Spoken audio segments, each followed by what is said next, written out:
আকাশবাণী আগরতলা। স্থানীয় সংবাদ পড়ছি চন্দন লেখাপাল। এখনকার বিশেষ বিশেষ খবর হলো, মুখ্যমন্ত্রী অধ্যাপক ডক্টর মানিক সাহা জানিয়েছেন, রাজ্যে নগর এলাকায় পরিকাঠামো উন্নয়নের জন্য কেন্দ্রীয় অর্থমন্ত্রক 240 কোটি 50 লক্ষ টাকা মঞ্জুর করেছে। মুখ্যমন্ত্রী অধ্যাপক ডক্টর মানিক সাহা জানান, রাজ্যে এখনও পর্যন্ত বিভিন্ন প্রকল্পে মোট 7,82,169 পরিবারে পাইপলাইনের মাধ্যমে বিশুদ্ধ পানীয় জল পৌঁছে দেওয়া হয়েছে। কেন্দ্রীয় স্বরাষ্ট্র ও সমবায় মন্ত্রী অমিত শাহ ঘোষণা করেছেন যে সরকার উবার এবং ওলার আদলে সমবায় পরিচালিত সহকার ট্যাক্সি চালু করবে। টিসিএ পরিচালিত তপন স্মৃতি ঘরোয়া নকআউট ক্রিকেট প্রতিযোগিতা আগামীকাল থেকে শুরু হচ্ছে। এবারে আসছি বিস্তারিত সংবাদে। মুখ্যমন্ত্রী অধ্যাপক ডক্টর মানিক সাহা আজ জানিয়েছেন, রাজ্যে নগর এলাকায় পরিকাঠামো উন্নয়নের জন্য কেন্দ্রীয় অর্থমন্ত্রক 240 কোটি 50 লক্ষ টাকা মঞ্জুর করেছে। এই অর্থ রাজ্যের 20টি পুর সংস্থার উন্নয়নের কাজে ব্যয় করা হবে। তিনি জানান, এই অর্থ পুর এলাকায় পানীয় জল, বন্যা মোকাবেলা, সিসিটিভি স্থাপন, অঙ্গনওয়াড়ি কেন্দ্রের পরিকাঠামো উন্নয়ন, নদী সংস্কার সহ আরও কিছু উন্নয়নমূলক কাজে ব্যয় করা হবে। কেন্দ্রীয় সরকার 2024-2025 অর্থ বছরের জন্য ত্রিপুরা এবং কর্ণাটকে গ্রামীণ স্থানীয় সংস্থাগুলির জন্য পঞ্চদশ অর্থ কমিশনের অনুদানের দ্বিতীয় কিস্তি প্রদান করেছে। এক বিবৃতিতে পঞ্চায়েতি রাজ মন্ত্রক জানিয়েছে যে ত্রিপুরায় 31 কোটি টাকারও বেশি অনুদান বরাদ্দ করা হয়েছে, যার ফলে 589টি যোগ্য গ্রাম পঞ্চায়েত, সমস্ত ব্লক পঞ্চায়েত, জেলা পঞ্চায়েত এবং ঐতিহ্যবাহী স্থানীয় সংস্থাগুলি উপকৃত হয়েছে। এতে বলা হয় যে রাজ্য জুড়ে গ্রামীণ স্থানীয় সংস্থাগুলিকে সহায়তা করে গ্রাম পঞ্চায়েতগুলিকে 400 কোটি টাকারও বেশি অনুদান দেওয়া হয়েছে। মন্ত্রক উল্লেখ করেছে যে এই তহবিল বিতরণ সম্পদের বিকেন্দ্রীকরণ এবং স্থানীয় সরকারগুলিকে ক্ষমতায়নের দিকে একটি উল্লেখযোগ্য পদক্ষেপ। মুখ্যমন্ত্রী অধ্যাপক ডক্টর মানিক সাহা আজ বিধানসভায় জানিয়েছেন, রাজ্যে এখন পর্যন্ত অটল জলধারা, জল জীবন মিশন, অমৃত 20 এবং এডিবি প্রজেক্টের আওতায় মোট 7,82,169 পরিবারে পাইপলাইনের মাধ্যমে বিশুদ্ধ পানীয় জল পৌঁছে দেওয়া সম্ভব হয়েছে। রাজ্যে বিভিন্ন পানীয় জলের উৎস স্থাপনের মাধ্যমে এখনও পর্যন্ত গ্রামীণ এলাকায় 85.34% এবং শহর এলাকায় 64.64% পরিবারে পাইপলাইনের মাধ্যমে পানীয় জল সরবরাহ করা হচ্ছে।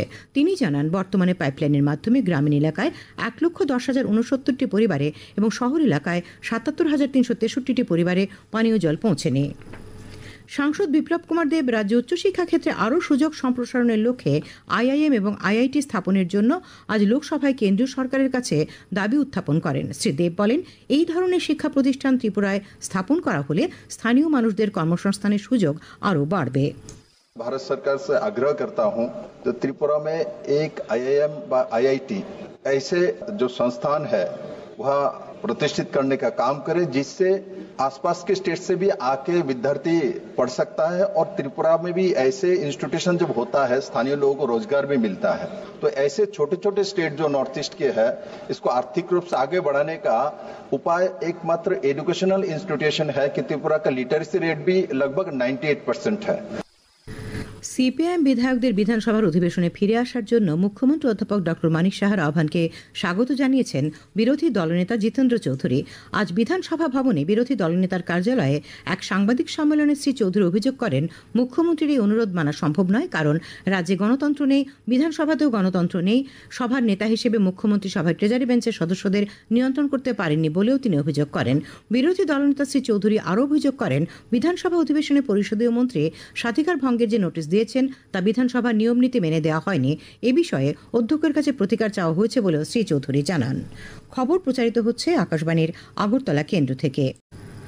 কেন্দ্রীয় স্বরাষ্ট্র ও সমবায় মন্ত্রী অমিত শাহ ঘোষণা করেছেন যে সরকার উবার এবং ওলার আদলে সমবায় পরিচালিত সহকার ট্যাক্সি চালু করবে। আজ লোকসভায় শ্রী শাহ বলেন যে এই উদ্যোগটি সহকার সে সমৃদ্ধি বা সমবায়ের মাধ্যমে সমৃদ্ধি এই ভাবনার সঙ্গে সঙ্গতিপূর্ণ।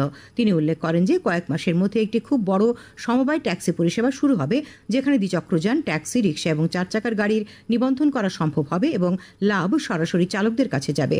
শ্রী শাহ জোর দিয়ে বলেন যে সহকার সে সমৃদ্ধি কেবল একটি স্লোগান নয় এবং গত 3.5 বছর ধরে সমবায় মন্ত্রক এটি বাস্তবায়নের জন্য দিনরাত কাজ করছে।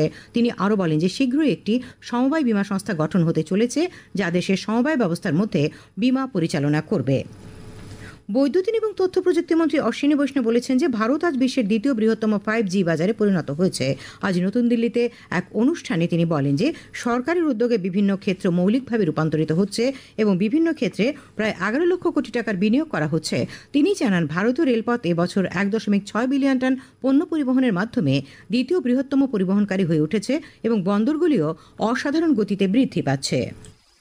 Today we are the second largest 5G country in the world. Today our railways is becoming the second largest carrier at 1.6 billion tons this year. Highway network is among the largest in the world. Ports are growing at a pace which was unheard of. We have doubled the number of medical colleges in the 10 years. We have doubled the number of IITs in the 10 years. That's the pace at which things have changed in the last 10 years. Shri বৈষ্ণব বলেন যে সমগ্র দক্ষিণের পাশাপাশি ধনী দেশগুলি ভারতের UPI payment system গ্রহণ করতে ইচ্ছুক। তিনি আরও ঘোষণা করেন যে এবছর ভারত প্রথম মেড ইন ইন্ডিয়া চিপ চালু করার পরিকল্পনা করছে। প্রধানমন্ত্রী নরেন্দ্র মোদী আগামী 30 মার্চ রবিবার সকাল 11টায় আকাশবাণীর মন কি বাত অনুষ্ঠানে দেশ বিদেশের জনগণের সঙ্গে মত বিনিময় করবেন। এটি হবে মন কি বাতের 120তম পর্ব। প্রধানমন্ত্রী জনগণকে তাদের সুচিন্তিত চিন্তাভাবনা মন কি বাতে জানানোর আহ্বান জানান। মাই গভ ওপেন ফোরাম এবং নমো অ্যাপে জনগণ তাদের মতামত পাঠাতে পারবেন। এছাড়াও টোল ফ্রি নম্বর 1800-117800 নম্বরে কল করে হিন্দি বা ইংরেজিতে মতামত রেকর্ড করানো যাবে। 1922 নম্বরে মিস কল দিয়ে যে লিঙ্ক পাওয়া যাবে তাতেও SMS করা যাবে। জনগণের পরামর্শ এ মাসের 28 তারিখ পর্যন্ত গ্রহণ করা হবে। বিএসএফের এডিজি রবি গান্ধী পশ্চিম জেলার ভাগলপুর, নরসিংগড়, বামুটিয়া ও কলকলিয়া সীমান্তবর্তী এলাকার গ্রামবাসীদের সঙ্গে গতকাল মত বিনিময় করেন। বিএসএফের শালবাগান সদর দপ্তর জানিয়েছে, এডিজির সঙ্গে মত বিনিময়ে গ্রামবাসীরা জানান বিএসএফের সক্রিয় প্রচেষ্টার ফলে সীমান্তে অপরাধ উল্লেখযোগ্যভাবে হ্রাস পেয়েছে। তাছাড়া সীমান্তবর্তী এলাকায় আলো এবং গেট ব্যবস্থাপনা সহ গুরুত্বপূর্ণ বেশ কিছু উদ্যোগের ফলে তাদের জীবনযাত্রার মান উন্নত হয়েছে বলেও গ্রামবাসীরা জানান। এডিজি শ্রী গান্ধী আশ্বাস দেন, সীমান্তবর্তী গ্রামবাসীদের জন্য বিএসএফের উদ্যোগে স্বাস্থ্য শিবিরের আয়োজন করা হবে। তিনি যুবাদের বিএসএফ এ যোগ দিতে উৎসাহ দেন। এর জন্য তাদের প্রস্তুতিতে সহায়তা করার জন্য বিশেষ প্রশিক্ষণ কর্মসূচি এবং দক্ষতা উন্নয়ন শিবির করার কথাও ঘোষণা করেন এডিজি। রাজ্যের বিভিন্ন নদী ও জলাশয়ে আজ বারুণী স্নানে বহু পুণ্যার্থী পুণ্য অবগাহন করেন। চৈত্র মাসের কৃষ্ণা ত্রয়োদশী তিথিতে বারুণী স্নান হয়।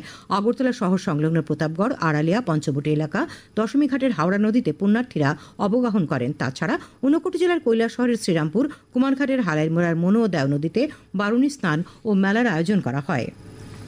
শিল্পতীর্থের উদ্যোগে আজ পালিত হল বিশ্ব নাট্য দিবস। এই উপলক্ষে প্যারাডাইস চৌমুহনী থেকে রবীন্দ্র শতবার্ষিকী ভবন পর্যন্ত এক পদযাত্রা সংগঠিত হয়। তাছাড়া আগরতলা রবীন্দ্র শতবার্ষিকী ভবন প্রাঙ্গণে বিশ্ব নাট্য দিবস উপলক্ষে এক আলোচনা সভা ও সাংস্কৃতিক অনুষ্ঠানেরও আয়োজন করা হয়। উপস্থিত ছিলেন বিশিষ্ট নাট্যশিল্পী সঞ্জয় কর, সমীর দত্ত ও শিল্পতীর্থের সভাপতি কার্তিক বণিক। অনুষ্ঠানে বিশিষ্ট নাট্যশিল্পী পীযূষকান্তি রায়কে নাট্য সম্মাননা 2025 প্রদান করা হয়। আসন্ন পবিত্র ঈদ উল ফিতরকে সামনে রেখে কৈলাসহরের বাজারগুলিতে কেনাকাটা বাড়ছে। বিশেষ করে কাপড়ের দোকান, মনোহারি দোকানগুলিতে ক্রেতাদের ভিড় দেখা যাচ্ছে। পবিত্র রমজান মাসে ইফতার সামগ্রী বিলি, বস্ত্রদান ইত্যাদি হচ্ছে। আজ কৈলাসহরের টিলাবাজার এক বস্ত্রদান কর্মসূচিতে প্রায় 600 জনকে শাড়ি, ধুতি ও লুঙ্গি দেওয়া হয়। উপস্থিত ছিলেন কৈলাসহরের এসডিএম প্রদীপ সরকার, সমাজসেবী গিয়াসউদ্দিন আহমেদ প্রমুখ। আগরতলা পৌর নিগমের কর্পোরেটর সহ রাজ্যের বিভিন্ন পৌরসংস্থায় কাউন্সিলরদের সাম্মানিক ভাতা বৃদ্ধির জন্য রাজ্য সরকারের পরিকল্পনা রয়েছে। আজ বিধানসভায় বিধায়ক দীপক মজুমদারের এক প্রশ্নের উত্তরে মুখ্যমন্ত্রী অধ্যাপক ডক্টর মানিক সাহা এ সংবাদ জানান। তিনি জানান, পৌরসংস্থার চেয়ারম্যান এবং ভাইস চেয়ারম্যানদেরও সাম্মানিক ভাতা বৃদ্ধির জন্য সরকার পরিকল্পনা করছে। খেলার খবর। টিসিএ পরিচালিত তপন স্মৃতি ঘরোয়া নকআউট ক্রিকেট প্রতিযোগিতা আগামীকাল থেকে শুরু হচ্ছে। 14টি ক্লাব দল এই আসরে অংশ নিচ্ছে। আগামী 10 এপ্রিল আসরের ফাইনাল খেলা হবে। টিসিএ সচিব সুব্রত দে এই খবর জানান। আসাম রাইফেলস সেন্টিনেল ফুটবলের মেয়েদের বিভাগে ত্রিপুরা দল রানার্স হয়েছে।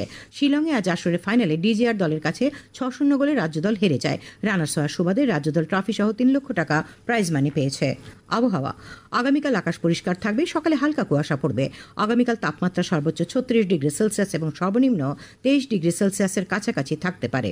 আজ দিনের সর্বোচ্চ তাপমাত্রা ছিল 35.6 ডিগ্রি সেলসিয়াস এবং সর্বনিম্ন 22.2 ডিগ্রি সেলসিয়াস। শেষ করার আগে খবরের বিশেষ অংশগুলি আরেকবার। মুখ্যমন্ত্রী অধ্যাপক ডক্টর মানিক সাহা জানিয়েছেন, রাজ্যের নগর এলাকায় পরিকাঠামো উন্নয়নের জন্য কেন্দ্রীয় অর্থমন্ত্রক 240 কোটি 50 লক্ষ টাকা মঞ্জুর করেছে। মুখ্যমন্ত্রী অধ্যাপক ডক্টর মানিক সাহা জানান, রাজ্যে এখনো পর্যন্ত বিভিন্ন প্রকল্পে মোট 7,82,169 পরিবারে পাইপলাইনের মাধ্যমে বিশুদ্ধ পানীয় জল পৌঁছে দেওয়া হচ্ছে। কেন্দ্রীয় স্বরাষ্ট্রমন্ত্রী অমিত শাহ ঘোষণা করেছেন যে সরকার উবের এবং ওলার আদলে সমবায় পরিচালিত সহকার ট্যাক্সি চালু করবে। টিসিএ পরিচালিত তপন স্মৃতি ঘরোয়া নকআউট ক্রিকেট প্রতিযোগিতা আগামীকাল শুরু হচ্ছে। স্থানীয় সংবাদ আজকের মতো এখানে শেষ হলো। পরবর্তী বাংলা সংবাদ প্রচারিত হবে আগামীকাল সকাল 7:35 মিনিটে।